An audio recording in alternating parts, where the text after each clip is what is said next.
कहानी की शुरुआत में हम रसल नाम के एक आदमी को देखते हैं। रसल कोई आम इंसान नहीं बल्कि दुनिया का सबसे शातिर चोर है और आज भी वो एक बहुत ही बड़े बैंक को लूटने जा रहा है। रसल के साथ उसके 3 साथी भी होते हैं और ये चारों वैन में बैठकर न्यूयॉर्क के एक बैंक के सामने अपनी वैन को रोकते हैं। चोरी को परफेक्टली अंजाम देने के लिए ये लोग सफाई करने वालों के सूट पहनकर बैंक में घुसते हैं ताकि लोगों को उन पर शक न हो। बैंक के अंदर मौजूद लोगों के लिए ये एक आम दिन था। वो लोग सोच भी नहीं सकते थे कि क्लीनर्स के सूट में छिपे लुटेरे हैं। और तभी रसल एक टॉर्च निकालकर कैमरा की तरफ टॉर्च की लाइट ऑन करता है, जिससे वो एक एक करके सभी कैमरास को बंद कर देता है। और जैसे ही सभी कैमरास बंद हो जाते हैं तभी ये लोग मास्क पहनकर अपनी अपनी गन निकाल लेते हैं और बैंक के अंदर स्मोक कर देते हैं, जिससे बैंक में हलचल मच जाती है। लेकिन ये चारों गन की नोक पर सभी लोगों को जमीन पर लिटाकर बंदी बना लेते हैं। अब बैंक का पूरा कंट्रोल इन लोगों के हाथ में था, मगर बैंक में स्मोक होने की वजह से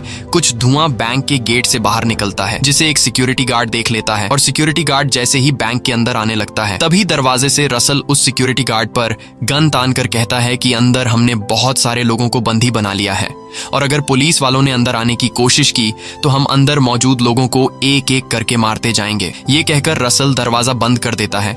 इसके बाद वो पुलिस वाला बाकी पुलिस वालों को इन्फॉर्म कर देता है कि बैंक में कुछ चोर घुस चुके हैं, इसलिए यहाँ पुलिस की एक टीम भेजी जाए। ये खबर पूरे शहर में आग की तरह फैल जाती है और कुछ ही देर में वहां पुलिस की एक बहुत ही बड़ी टीम पहुंच जाती है। ये लोग बैंक को चारों तरफ से घेर लेते हैं, मगर बैंक के अंदर नहीं जा पाते क्योंकि चोरों की तरफ से उन्हें धमकी मिली थी कि अगर एक भी पुलिस वाला बैंक के अंदर आने की कोशिश करेगा तो हम एक एक करके अंदर मौजूद लोगों को मारते जाएंगे। वहीं हम बैंक के अंदर देखते हैं कि रसल और उसके 3 साथियों ने मिलकर बैंक के अंदर मौजूद सभी लोगों को लाइन में खड़ा किया है और एक एक करके सभी से मोबाइल फोन्स ले लेते हैं। लेकिन यहाँ जो इस बैंक का मैनेजर होता है उसका मोबाइल फोन इन्हें नहीं मिलता और जब रसल उससे पूछता है कि तुम्हारा मोबाइल कहाँ है, जिस पर वो कहता है कि मैं अपना मोबाइल फोन घर पर भूल गया हूँ, रसल उसे वार्निंग देता है कि अगर तुमने अपना मोबाइल कहीं छुपा कर रखा है तो मुझे बता दो और अगर मैंने तुम्हारा मोबाइल फोन ढूंढ लिया तो मैं तुम्हारी ऐसी हालत कर दूंगा कि तुम दोबारा खड़े होने के लायक नहीं रहोगे। लेकिन मैनेजर अपनी बात पर अड़ा रहता है और कहता है कि आज मैं अपना मोबाइल फोन घर पर भूल गया हूँ, पर रसल को उसकी बात पर यकीन नहीं होता। इसलिए रसल ने वहां पर जितने भी लोगों से मोबाइल फोन्स लिए थे, रसल उन मोबाइल फोन्स में मैनेजर का नंबर ढूंढता है और वो उस नंबर पर कॉल करता है और तभी उसका फोन रिंग होना शुरू हो जाता है जो उसने दरवाजे के पीछे फेंक दिया था। इस बात से रसल को बहुत गुस्सा आता है और रसल उस मैनेजर को एक रूम के अंदर ले जाता है और वहां उसे बुरी तरह से पीटता है। ये देखकर बाहर मौजूद सभी लोग बहुत ज्यादा डर जाते हैं और सभी लोगों को ये बात समझ आ जाती है कि अगर किसी ने भी चालाकी करने की कोशिश की तो उसका भी वही हाल होगा जो अभी बैंक के मैनेजर का हुआ है। वहीं हम पुलिस स्टेशन में डिटेक्टिव कीथ को देखते हैं। डिटेक्टिव बहुत ही ईमानदार इंसान है, लेकिन इस वक्त वह बहुत ज्यादा परेशान होता है क्योंकि कुछ दिन पहले एक स्मगलर से पकड़े गए $1.5 लाख गायब हो गए थे और इसका इल्जाम डिटेक्टिव कीथ पर लगा है। और तभी उनका सीनियर आकर डिटेक्टिव को बैंक रॉबरी के बारे में बताता है। ये सुनकर डिटेक्टिव को लगता है कि ये प्रमोशन पाने का एक अच्छा मौका है और अगर इस केस को मैंने सॉल्व कर दिया तो शायद मुझ पर से $1.5 लाख का इल्जाम भी हट जाए। इसलिए फौरन डिटेक्टिव उस बैंक के बाहर पहुंचता है। दूसरी तरफ ये खबर बैंक के ओनर को भी मिल जाती है जिसका नाम आर्थर है। आर्थर एक बहुत ही अमीर और पावरफुल इंसान था, इसलिए जब आर्थर को पता चला कि उसके बैंक में डकैती हुई है तो आर्थर को इस बात से कुछ फर्क ही नहीं पड़ा, जिससे हमें पता चलता है कि आर्थर को पैसों की कोई परवाह नहीं है। आर्थर ने बड़े ही आराम से अपने असिस्टेंट से पूछा कि डकैती किस ब्रांच में हुई है, जिस पर उसके असिस्टेंट ने बताया कि डकैती वॉल स्ट्रीट ब्रांच में हुई है। ये सुनकर आर्थर के चेहरे का रंग उड़ गया, जिससे हमें पता चलता है कि जरूर उस ब्रांच में कुछ ऐसा है जो आर्थर के लिए बहुत ही खास है। जिसके बाद बैंक का ओनर तुरंत एक लेडी से मिलता है। इस लेडी का नाम मैडलिन है। मैडलिन एक बहुत ही शार्प माइंड औरत है जो लोगों को अपनी बातों में फंसाकर उनसे अपना काम आसानी से करवा लेती थी और मैडलिन इस काम के पैसे चार्ज किया करती थी बैंक का ओनर आर्थर। मैडलिन से कहता है कि तुम्हें जितने पैसे चाहिए मिल जाएंगे, लेकिन तुम्हें मेरा एक काम करना होगा। उसने मैडलिन को बताया कि मेरे जिस बैंक में चोर घुसे हैं उस बैंक के वॉल्ट में मेरा एक सेफ डिपॉजिट बॉक्स है। Box number 392। उस बॉक्स में मेरा बहुत ही कीमती सामान रखा गया है। जिसे मैं किसी भी कीमत पर खोना नहीं चाहता, और मैं नहीं चाहता कि उस बॉक्स में जो रखा गया है वो किसी दूसरे के हाथ लगे। आर्थर मैडलेन से कहता है कि मैं जानता हूं तुम बहुत ही चालाक हो और तुमने कई अमीर लोगों के मुश्किल काम आसानी से सॉल्व किए हैं, और मैं चाहता हूं कि तुम इस बैंक में जाओ और वहां सेफ डिपॉजिट से बॉक्स नंबर 392 में जो रखा गया है उसे बिना किसी दूसरे के हाथ लगे मेरे पास ले आओ। मैडलेन डील एक्सेप्ट करने से पहले कहती है कि इस बॉक्स में जो रखा गया है उसे तुम्हारे पास पहुंचाने के बाद मुझे तो कोई खतरा नहीं होगा, जिस पर आर्थर जवाब देता है नहीं, इस बॉक्स में जो है वो तुम्हारे पैदा होने से भी पहले का है और इससे किसी को भी नुकसान नहीं है सिवाय मेरे। आर्थर कहता है कि अगर वो चीजें दुनिया के सामने आ गईं तो मुझे दुनिया के सवालों का सामना करना पड़ेगा, जिसे सुनकर मैडलेन समझ जाती है कि आर्थर ने जरूर कई साल पहले कुछ लोगों के साथ गलत किया है। दूसरी तरफ हम बैंक के अंदर का सीन देखते हैं जहां ये चारों रॉबर्स प्लान के मुताबिक अपने काम पर लगे होते हैं। इन रॉबर्स में से एक लड़की भी होती है और ये एक दूसरे को स्टीव, स्टीवी और स्टीवो के नाम से बुलाते हैं ताकि उनका असली नाम किसी को न पता चल सके। अब यहाँ ये रॉबर्स जेंट्स को अलग और लेडीज को अलग लाइन में खड़ा कर देते हैं, जिसके बाद रसल सभी लोगों को कपड़े उतारने के लिए कहता है और सभी को एक जैसे कपड़े देकर कहता है कि इन्हें जल्दी से पहन लो। साथ ही रसल इन सभी लोगों को मास्क भी देता है और उसके बाद ये चारों रॉबर्स भी उन लोगों की तरह सेम कपड़े पहन लेते हैं। अब बैंक के अंदर सभी लोगों के एक जैसे कपड़े थे। रसल ऐसा इसीलिए करता है कि अगर अंदर पुलिस आई तो पुलिस कंफ्यूज हो जाए कि कौन चोर है और कौन आम इंसान। इसके बाद रसल अपने साथियों के साथ काम पर लग जाता है और एक स्टोर रूम में जाते हैं और स्टोर रूम को देखकर रसल कहता है कि यह जगह बिल्कुल परफेक्ट है। रसल के ऐसा कहने से हमें पता चलता है कि शायद उसे एक ऐसी ही जगह की तलाश थी, जिसके बाद ये लोग वहां खुदाई करना शुरू कर देते हैं। वहीं बाहर डिटेक्टिव चोरों को पकड़ने के काम पर लग जाता है और वह कंट्रोल रूम से बैंक के सीसीटीवी चेक करने लगता है, लेकिन रॉबर्स ने बैंक के सभी कैमरास बंद कर दिए होते हैं, जिससे डिटेक्टिव को कुछ समझ नहीं आ रहा था कि बैंक के अंदर क्या चल रहा है। और तभी रॉबर्स बैंक के अंदर से एक आदमी को बाहर छोड़ देते हैं। ये आदमी इसी बैंक में काम करता है जिसके हाथ बंधे हुए थे, आंखों पर पट्टी थी और गले में एक सूटकेस लटका हुआ था। पुलिस जब उसकी आंखों से पट्टी हटाते हैं तो उसकी लंबी दाढ़ी होती है, जिसे देखकर पुलिस डर जाते हैं और उस आदमी से पुलिस पूछते हैं कि इस सूटकेस में बॉम्ब तो नहीं, जिस पर वह आदमी जवाब देता है नहीं। जिसके बाद पुलिस उसके गले से सूटकेस उतारकर उसे खोलते हैं। सूटकेस को खोलते ही पुलिस को पता चलता है कि उसमें एक मैसेज लिखा है। मैसेज लिखा होता है कि रात के 9 बजे तक हमें 2 बसेस और एक जेट प्लेन चाहिए, जिसमें पायलट भी होना चाहिए और टैंक पूरी तरह से भरा होना चाहिए। और अगर तुमने हमारी बात नहीं मानी तो 9 बजे के बाद हर एक घंटे में हम एक आदमी को कैमरा के सामने मार देंगे, जिसकी जिम्मेदार पुलिस होगी। तभी हम बैंक के अंदर देखते हैं कि बेसमेंट में जितने भी बंदी होते हैं उन सबको एक कमरे में बंद किया होता है। यहीं पर इन हॉस्टेजेस में एक लड़का होता है और वह लड़का अपना मास्क निकाल लेता है। वो कहता है कि इस मास्क में मेरा दम घुट रहा है, इसलिए इस मास्क को पहनकर मरने से अच्छा है कि मैं गोली से मर जाऊं। इन सब ने हमें एक जैसे कपड़े इसलिए पहनाए कि अगर पुलिस अंदर आ गई तो वो उनकी जगह हमें मार दे। इसके बाद वो लड़का शोर करना शुरू कर देता है। हालांकि सब उसे मना करते हैं, लेकिन वो किसी की बात नहीं सुन रहा होता। शोर की आवाज सुनकर रसल वहां पर आ जाता है और वो इस लड़के को खींचकर दूसरे कमरे में ले जाता है और वहां पर उसे बहुत मारता है। बाहर कंट्रोल रूम में डिटेक्टिव बहुत ज्यादा परेशान बैठा होता है और उसे समझ नहीं आ रहा होता कि इन रॉबर्स को कैसे पकड़ा जाए। और तभी रसल पुलिस को एक मैसेज भेजता है जिसमें लिखा होता है कि अंदर जितने भी लोग हैं वो सब के सब भूखे हैं, उनके लिए खाना भेजो। ये पढ़कर डिटेक्टिव खुश हो जाता है और डिटेक्टिव के दिमाग में एक आइडिया आता है कि क्यों न खाने के साथ एक माइक्रोचिप छुपाकर अंदर भेजी जाए, जिससे हम उनकी बातें सुन पाएंगे। डिटेक्टिव तय करता है कि हम उन सब के लिए पिज्जा भेजेंगे और पिज्जा बॉक्स में ट्रांसमीटर भी फिट कर देंगे ताकि हम उनकी बातें सुन सकें। और पिज्जा डिटेक्टिव इसलिए डिसाइड करता है क्योंकि पिज्जा खाने के लिए उन सबको इकट्ठा होना पड़ेगा और जब वो इकट्ठा होंगे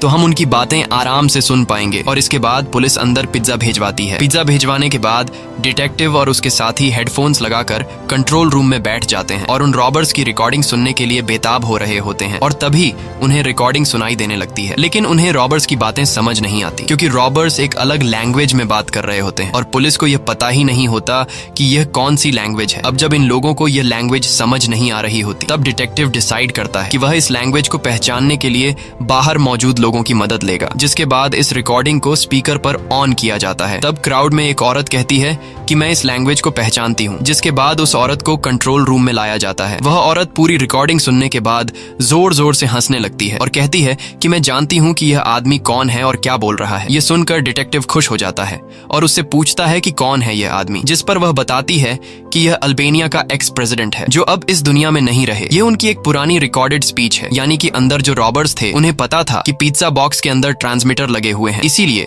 वो ट्रांसमीटर के आगे एक रिकॉर्डेड टेप चला देते हैं और पुलिस को बेवकूफ बना लेते हैं। दूसरी तरफ मैडलिन न्यूयॉर्क के मेयर के पास आती है। मैडलिन जो एक बहुत ही चालाक लेडी थी, उसने मेयर को भी फंसा रखा था क्योंकि उसके पास मेयर का कोई राज था। इसलिए मैडलिन मेयर के साथ गाड़ी में आकर डिटेक्टिव से मिलती है। मेयर डिटेक्टिव से कहता है कि मैडलिन एक बहुत ही काबिल लेडी है, अगर तुम इसकी बात इन रॉबर्स के लीडर से करवा दो तो मैडलिन तुम्हारा काम आसान कर सकती है। लेकिन डिटेक्टिव किसी की भी कोई भी मदद नहीं लेना चाहता, जिस पर मैडलिन उसे कहती है कि तुम्हें प्रमोशन मिल सकता है। डिटेक्टिव कहता है कि अगर मेरे अंदर काबिलियत होगी तो मुझे अपने आप ही प्रमोशन मिल जाएगा। तब मैडलिन कहती है, लेकिन उस केस का क्या जो तुम्हारे ऊपर चल रहा है, जहाँ पर $150,000 गायब हो गए थे। यहाँ मैडलिन डिटेक्टिव से कहती है कि अगर तुम उन रॉबर्स से मेरी बात करवा दो तो मैं तुम पर $1.5 लाख का लगा हुआ ये केस हमेशा के लिए खत्म कर दूंगी। ये सुनकर डिटेक्टिव मैडलिन का रॉबर्ट्स से बात करवाने को राजी हो जाता है। अब यहाँ डिटेक्टिव बैंक के नंबर पर कॉल करता है और रसल उस कॉल को अटेंड कर लेता है, जिसके बाद डिटेक्टिव फोन मैडलाइन को दे देता है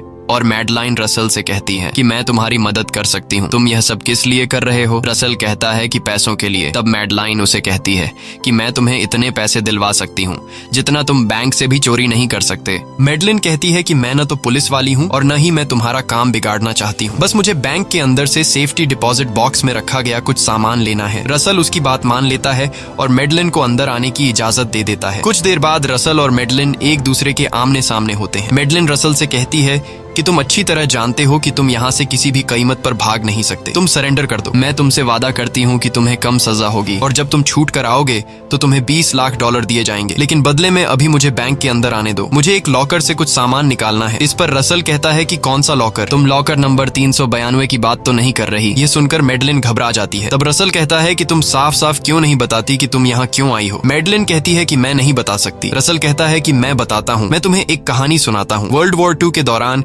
एक अमेरिकन स्विट्जरलैंड के एक बैंक में काम करता था। उस आदमी के नाजी सोल्जर्स से बहुत अच्छे रिश्ते थे। उस आदमी ने अपनी कंट्री से गद्दारी की और मासूमों का खून बहाकर उसने बहुत सारा पैसा कमाया और उन्हीं पैसों से आज वह एक बहुत ही आलीशान जिंदगी जी रहा है। लेकिन अब मेरे पास उस आदमी के खिलाफ सबूत है। रसल कुछ डॉक्यूमेंट्स निकाल कर कहता है कि ये सबूत मुझे उसी लॉकर से मिले हैं जिसे तुम हासिल करना चाहती हो, लेकिन ये डॉक्यूमेंट्स मैं तुम्हें किसी भी कीमत पर नहीं दे सकता, क्योंकि यहाँ से निकलने के बाद अगर मैं पकड़ा गया तो तुम्हें यहाँ जिस आदमी ने भेजा है उसे मुझे किसी भी हाल में छुड़ाना होगा, नहीं तो मैं उसकी सच्चाई पूरी दुनिया के सामने ला दूंगा। अब मैडलिन समझ जाती है कि रसल बहुत ज्यादा चालाक है और वह किसी भी हाल में उसे डॉक्यूमेंट्स नहीं देगा, इसलिए मैडलिन बाहर आ जाती है। बाहर आते ही डिटेक्टिव उससे पूछता है कि तुमसे रॉबर्ट्स ने क्या कहा, लेकिन मैडलिन डिटेक्टिव को कुछ भी नहीं बताती। बैंक के अंदर दिखाया जाता है कि सभी लोगों को अलग अलग कमरों में बंद किया गया है। तभी रॉबर्ट्स के साथ एक लड़की आती है जिसका नाम स्टीवी है। वह एक कमरे में जाती है और वहां से 4 लोगों को उठा कर ले जाती है। वह उन चारों को एक अलग केबिन में बंद कर देती है। बाहर आने के बाद स्टीवी खुद चिल्लाना शुरू कर देती है। उसका जो साथी होता है वह स्टीवी को भी उन 4 लोगों के साथ बैठा देता है जहां स्टीवी ने अभी अभी 4 लोगों को बंद किया था। दरअसल ये लोग जानबूझकर बंदियों में खुद को मिक्स कर देते हैं और वहां मौजूद बंदियों को भी यह पता नहीं चलता कि कौन चोर है और कौन होस्टेज। रसल ने पहले से सब कुछ परफेक्टली प्लान किया होता है। अब ये लोग जो गड्ढा खोद रहे थे वह गड्ढा भी अब पूरा हो जाता है। उधर बाहर डिटेक्टिव परेशान बैठा होता है और उसे समझ नहीं आ रहा होता कि अगला कदम मुझे क्या लेना चाहिए। रॉबर्ट्स ने उन्हें जो टाइम दिया था कि 9 बजे तक 2 बसें और एक हेलीकॉप्टर चाहिए, वह टाइम भी पूरा हो चुका होता है। तभी डिटेक्टिव को रसल का कॉल आता है। रसल उसे इधर उधर की बातों में उलझाता है और पहेलियां पूछता है। इससे डिटेक्टिव समझ जाता है कि यह हमें बातों में उलझा रहा है। डिटेक्टिव अपने साथी पुलिस वालों से कहता है कि पहले उन्होंने हमें टाइम दिया लेकिन हमने उनका काम पूरा नहीं किया, उसके बाद उन्होंने हमें और टाइम दिया। इसका मतलब रॉबर्ट्स हमारा टाइम बर्बाद कर रहे हैं, इसलिए हमें जल्दी एक्शन लेना होगा। इसके बाद डिटेक्टिव बैंक के नंबर पर रसल को कॉल करता है। वह रसल से झूठ कहता है कि तुमने जो मांगा था उसका हमने पूरा इंतजाम कर दिया है, लेकिन उससे पहले मैं अंदर आऊंगा। मैं यह देखना चाहता हूँ कि तुमने किसी को मारा तो नहीं है। रसल मान जाता है और उसे अंदर आने की इजाजत दे देता है। जब डिटेक्टिव बैंक के अंदर जाता है तो वह रसल का मास्टर प्लान देखता है। वह देखता है कि सभी लोगों ने एक जैसे कपड़े पहने हुए हैं, जिससे पहचानना मुश्किल हो जाता है कि कौन चोर है और कौन होस्टेज। जब रसल आखिरी कमरे में जाता है तो वहाँ 3 लोग होते हैं। उन तीनों के चेहरों पर मास्क नहीं होते और वे बहुत डरे हुए होते हैं। रसल कहता है कि ये वो लोग हैं जो बात बिल्कुल भी नहीं मानते। डिटेक्टिव जब देखता है कि सभी लोग सेफ हैं, तब रसल डिटेक्टिव को बाहर दरवाजे तक छोड़ने के लिए जाता है। यहाँ इन दोनों के बीच बातचीत होती है। डिटेक्टिव रसल से कहता है कि तुम मेरे साथ बाहर क्यों नहीं चले जाते। रसल कहता है कि अभी मेरा काम खत्म नहीं हुआ है और जब मेरा काम खत्म होगा तो मैं वादा करता हूँ कि मैं इसी गेट से बाहर निकलूंगा। फिर रसल डिटेक्टिव से कहता है कि अगर तुम्हारा तुम्हारी और कोई ख्वाहिश हो तो बता सकते हो। डिटेक्टिव मजाक में कहता है कि मेरी ख्वाहिश है कि मैं अपनी गर्लफ्रेंड से शादी कर लूं, लेकिन मेरे पास पैसे नहीं है। अब इन दोनों की बातचीत चल रही होती है कि तभी डिटेक्टिव रसल को जोर से लात मारता है और रसल को सीढ़ियों से नीचे गिरा देता है। और जैसे ही वह रसल का मास्क हटाने वाला होता है, तभी वहां पर रसल का साथी आ जाता है जिसके पास गन होती है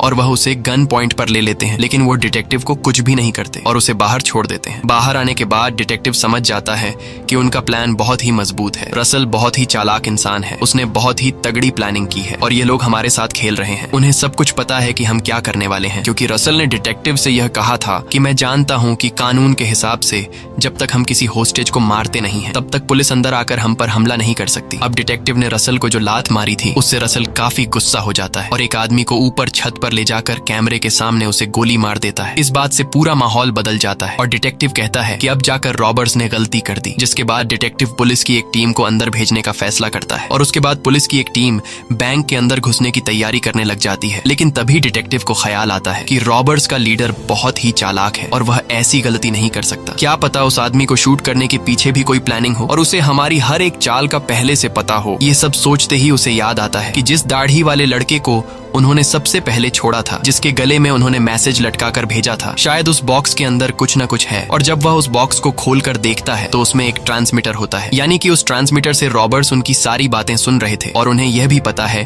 कि किस तरह पुलिस आकर उन पर हमला करने वाली है। ये सब समझते ही डिटेक्टिव जल्दी से उस पुलिस टीम के हेड से बात करता है जो अभी बैंक के अंदर जाने वाला है। डिटेक्टिव उसे सारी बात समझाता है कि रॉबर्ट्स को हमारी प्लानिंग के बारे में पता है, हो सकता है उन्होंने पहले से ही तुम्हारे लिए बम फिट करके रखे हों, इसलिए तुम वापस आ जाओ। लेकिन वह ऑफिसर वापस आने से मना कर देता है और कहता है कि मैं सब कुछ कंट्रोल कर लूंगा, यानी कि अब वह उन पर हमला करेगा।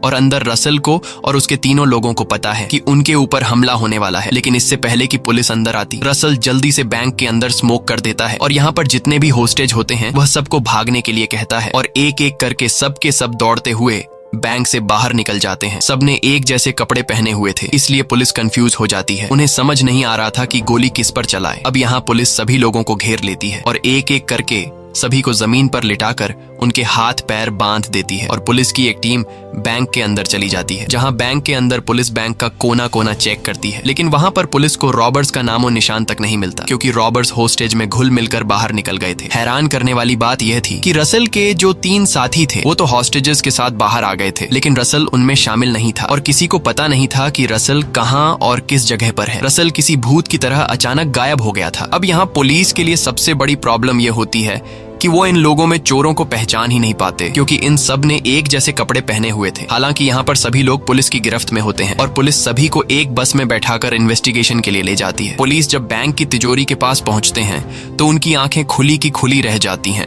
क्योंकि वो लोग देखते हैं कि रॉबर्ट्स अपने साथ 1 रुपया भी नहीं लेकर गए और बैंक का सारा पैसा वैसा का वैसा ही पड़ा है और साथ ही साथ जो उनके हथियार थे वह सब नकली थे, जिससे किसी को मारा नहीं जा सकता। तभी पुलिस को वहाँ वह कपड़ा भी मिलता है जिस पर रेड कलर लगाया गया था, यानी कि जिस आदमी को छत पर गोली मारी गई थी। दरअसल किसी को गोली लगी ही नहीं थी, वह सिर्फ एक दिखावा था। पुलिस ने पूरे बैंक का चप्पा चप्पा छाना, लेकिन उन्हें कुछ भी नहीं मिला, वह खड्डा भी नहीं जो शुरुआत से रॉबर्ट्स खोद रहे थे। डिटेक्टिव को समझ नहीं आ रहा था कि चोर बैंक में चोरी करने घुसे, उन्होंने 1 रुपया भी नहीं चुराया और अचानक भूत की तरह गायब हो गए। पुलिस को बस ये पता होता है कि जितने लोग बाहर हैं उनमें वो 3 रॉबर्स भी हैं जिन्होंने इन सब को बंदी बनाया था। लेकिन डिटेक्टिव को एक बात कंफर्म होती है कि उनमें उनके प्लान का जो मास्टरमाइंड यानी कि रसल, वह उनमें नहीं है, क्योंकि डिटेक्टिव ने रसल की हाइट, कलर और आवाज पहचान ली होती है और अगर वह उनमें होता तो डिटेक्टिव उसे पहचान लेता। रसल ने यह सब कुछ इतने परफेक्ट तरीके से प्लान किया था कि पुलिस सब कुछ जानते हुए भी किसी को पकड़ नहीं सकती थी। आपको कहानी का वह पल याद होगा जब हॉस्टेजेस में बैठा एक लड़का अपना मास्क उतार लेता है और उसके बाद वहाँ पर रसल आता है। रसल खींचते हुए उसे दूसरे कमरे में ले जाता है और उसकी बहुत पिटाई करता है। दरअसल ऐसा कुछ भी नहीं हुआ होता, वह उन 4 रॉबर्स में से एक रॉबर होता है और वह जानबूझकर लोगों के सामने अपना मास्क उतारता है ताकि लोग यह यकीन करें कि वह भी इन्हीं में से एक है। और अब जब पुलिस इन्वेस्टिगेशन कर रही होती है तो उन्हें इस लड़के पर शक होता है, लेकिन पुलिस के पास कोई भी सबूत नहीं होता, बल्कि एक लड़की यह गवाही देती है कि यह लड़का भी हमारे साथ था और इसकी वजह से हम परेशानी में आने वाले थे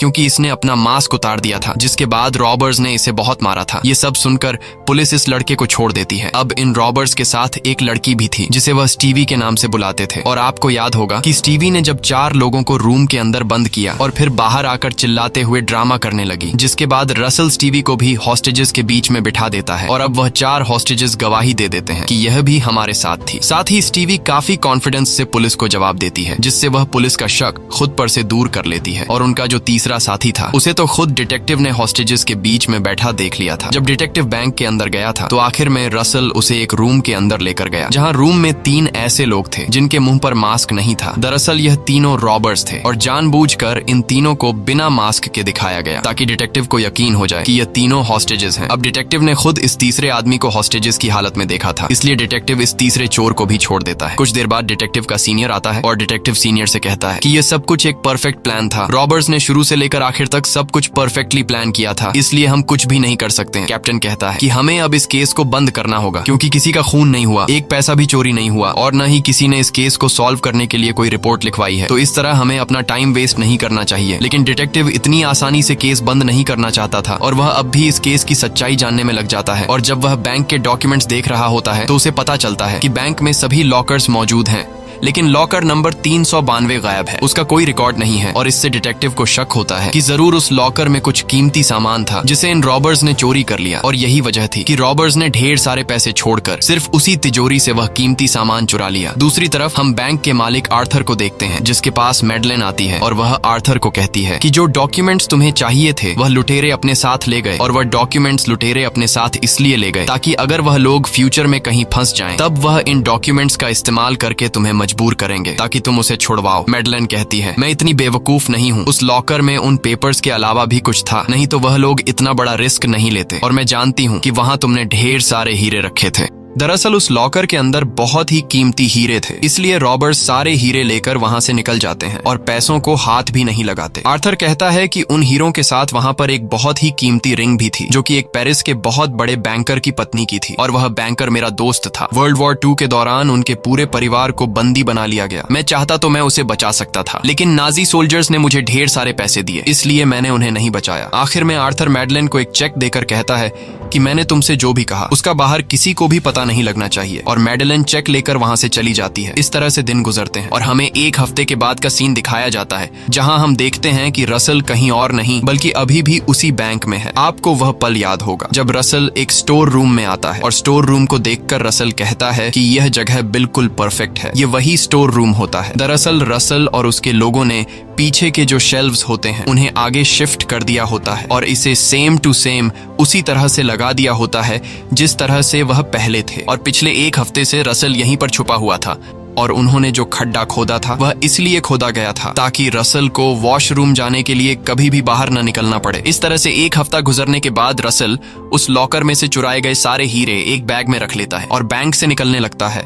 और जब वह बैंक से निकल रहा होता है तो उसी पल डिटेक्टिव भी बैंक के अंदर आ रहा होता है। हालांकि रसल को यह बात पता होती है क्योंकि बाहर जो उसके लोग उसका इंतजार कर रहे होते हैं उन्होंने डिटेक्टिव के आने की खबर रसल को दी होती है। और जब रसल डिटेक्टिव के पास से गुजरता है तब रसल जानबूझकर डिटेक्टिव से टकराता है। डिटेक्टिव रसल को पहचान नहीं पाता और जिस तरह से रसल ने डिटेक्टिव से वादा किया था कि मैं तुम्हारे सामने से होते हुए इसी मेन गेट से बाहर निकलूंगा, तब वादे के अनुसार रसल उसी मेन गेट से बाहर निकलता है। और इस तरह से ये लोग एक परफेक्ट बैंक रॉबरी को अंजाम दे देते हैं जिसमें न कोई चोरी हुई न कोई पकड़ा गया और ये लोग करोड़पति बन गए क्योंकि उन्होंने ऐसे हीरे चुराए थे जो कभी रिकॉर्ड में तय ही नहीं। दूसरी तरफ डिटेक्टिव बैंक के उन सेफ डिपॉजिट के पास पहुंचता है और वहां डिटेक्टिव लॉकर नंबर 392 को खोलता है जो इस बैंक के ओनर का है। लॉकर खोलने के बाद डिटेक्टिव देखता है कि इसमें एक च्यूइंग गम और एक बहुत ही कीमती रिंग है, जिसे देखकर डिटेक्टिव समझ जाता है कि लुटेरों ने मुझसे पहले ही इस लॉकर को खोल दिया है और ये वही रिंग होता है जिसके बारे में आर्थर ने मैडलेन को बताया था। साथ ही साथ लुटेरों ने उसी लॉकर में डिटेक्टिव के लिए एक मैसेज भी छोड़ा होता है जिस पर लिखा था फॉलो द रिंग। डिटेक्टिव समझ जाता है कि यह रिंग उस शार्प माइंड चोर ने मेरे लिए छोड़ी है और वह चोर चाहता है कि डिटेक्टिव सच्चाई को लोगों के सामने लाए। जिसके बाद डिटेक्टिव सीधे बैंक के ओनर आर्थर के पास जाता है और आर्थर से पूछता है कि तुम्हारे बैंक से क्या चोरी हुआ है, जिस पर आर्थर जवाब देता है कि कुछ भी नहीं। तब डिटेक्टिव उस अंगूठी को बाहर निकालता है और आर्थर से कहता है कि मैं जल्द ही सच्चाई दुनिया वालों के सामने ला दूंगा। इसके बाद डिटेक्टिव वहां से निकलकर सीधे मैडलेन के पास जाता है जहां मेयर भी मौजूद होता है। मैडलेन डिटेक्टिव को मुबारकबाद देते हुए हुए कहती है कि तुम पर से $1.5 लाख का आरोप हटा दिया गया है। ये सुनकर डिटेक्टिव खुश हो जाता है, पर डिटेक्टिव को पता था कि ये दोनों भी आर्थर की तरह धोखेबाज हैं। इसलिए डिटेक्टिव इन दोनों को यूएस वॉर क्राइम डिपार्टमेंट का नंबर देकर कहता है कि तुम्हें आर्थर के खिलाफ केस करना होगा, कि आर्थर ने वर्ल्ड वॉर II के दौरान मासूम लोगों का खून बहाकर खुद को अमीर किया, और अगर तुम दोनों ने यह सच्चाई दुनिया के सामने नहीं लाई तो मैं तुम दोनों को भी एक्सपोज कर दूंगा कि तुम दोनों भी बैंक रॉबरी केस में आर्थर के साथ मिले हुए थे। इसके बाद डिटेक्टिव अपने घर आता है, जहां उसकी गर्लफ्रेंड उसका इंतजार कर रही होती है, और जब वह अपनी कोट की जेब में हाथ डालकर सामान निकाल रहा होता है तभी उसे एक छोटा सा डायमंड मिलता है। शुरू में डिटेक्टिव को कुछ समझ नहीं आता कि यह मेरे जेब में कैसे आया, पर तभी उसे याद आता है कि जब मैं बैंक के अंदर जा रहा था तब मेरे साथ एक आदमी टकराया था, और उसी आदमी ने मेरे जेब में यह हीरा डाला, और वह आदमी कोई और नहीं बल्कि उस बैंक रॉबरी का मास्टरमाइंड था। दरअसल रसल उसकी जेब में हीरा 2 वजह से डालता है। एक वजह यह थी कि उसने जो वादा डिटेक्टिव से किया था कि मैं तुम्हारे सामने गेट से निकलूंगा, और दूसरी वजह यह थी कि जब बैंक के अंदर डिटेक्टिव रसल से मिलने आया था तब डिटेक्टिव ने रसल से कहा था कि मैं अपनी गर्लफ्रेंड से शादी करना चाहता हूं, लेकिन मेरे पास पैसे नहीं है। अब यहाँ डिटेक्टिव इस हीरे को देखकर मुस्कुराता है। इसी के साथ ये कहानी खत्म हो जाती है। अगर आपको ये वीडियो अच्छी लगी हो तो हमारे चैनल को सब्सक्राइब और वीडियो को लाइक जरूर कीजिए।